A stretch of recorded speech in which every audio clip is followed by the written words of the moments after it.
नमस्कार। जय जय श्री सीताराम। मित्रों, अगर अपने जीवन में सुख और समृद्धि चाहते हैं तो अपने शास्त्रों का अवलोकन जरूर करें। सुखी और श्रेष्ठ जीवन के लिए शास्त्रों में कई नियम और परंपराएं बताई गई हैं। इन नियमों और परंपराओं का पालन करने पर अक्षय पुण्य के साथ ही धन संपत्ति की प्राप्ति होती है। भाग्य से संबंधित बाधाएं दूर हो सकती हैं। आइए इस वीडियो में हम जानेंगे कि ऐसे कौन से 6 काम हमको करना चाहिए जिससे हमारे जीवन की सभी बाधाएं दूर हो जाएं। एक श्लोक के माध्यम से इसको समझते हैं। विष्णुरेकादशी गीता तुलसी विप्रधेनवः असारे दुर्ग संसारे खटपदी मुक्तदायिनी। इस श्लोक में जो 6 बातें बताई गई हैं जिनका ध्यान दैनिक जीवन में रखने मात्र से सभी प्रकार की बाधाएं दूर हो सकती हैं, जिसमें सबसे पहला है भगवान विष्णु का पूजन करना। भगवान विष्णु की पूजा अवश्य ही करनी चाहिए। भगवान विष्णु परमात्मा के 3 स्वरूप में से जगत के पालक के रूप में माने गए हैं। श्री हरि ही ऐश्वर्य, सुख, समृद्धि और शांति के स्वामी भी कहे गए हैं। विष्णु अवतारों की पूजा करने पर धर्म, अर्थ, काम और मोक्ष सब कुछ प्राप्त हो सकता है, इसमें कोई भी संदेह नहीं है। दूसरा क्या नियम करना चाहिए? एकादशी का व्रत करना।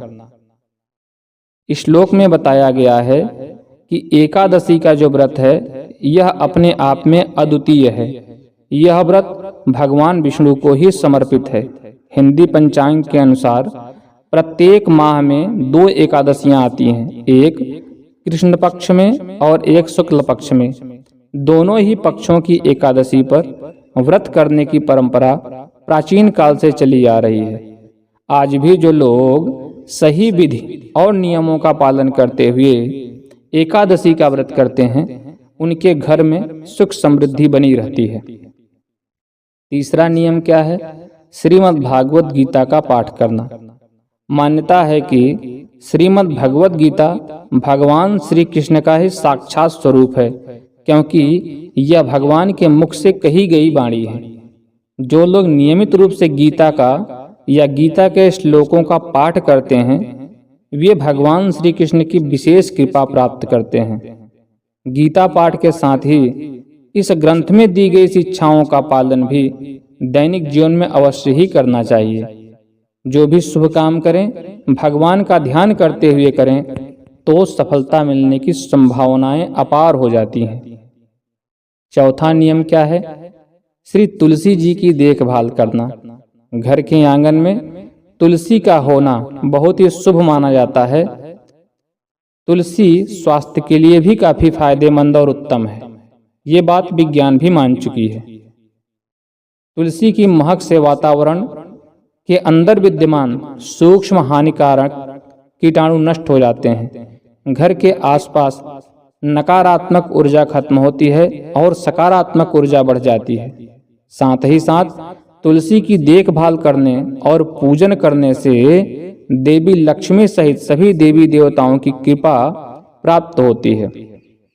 पांचवा, ब्राह्मण का सम्मान करना।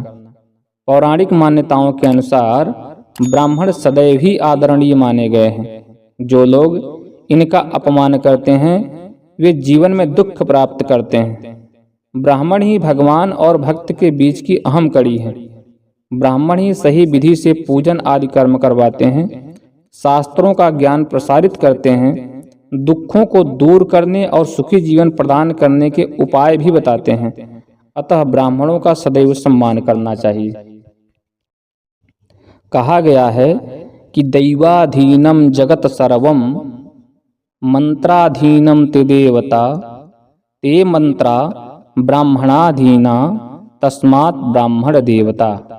इस संपूर्ण संसार को चलाने वाले देवता हैं, अर्थात यह पूरा जगत देवताओं के अधीन है। और देवता किसके अधीन है?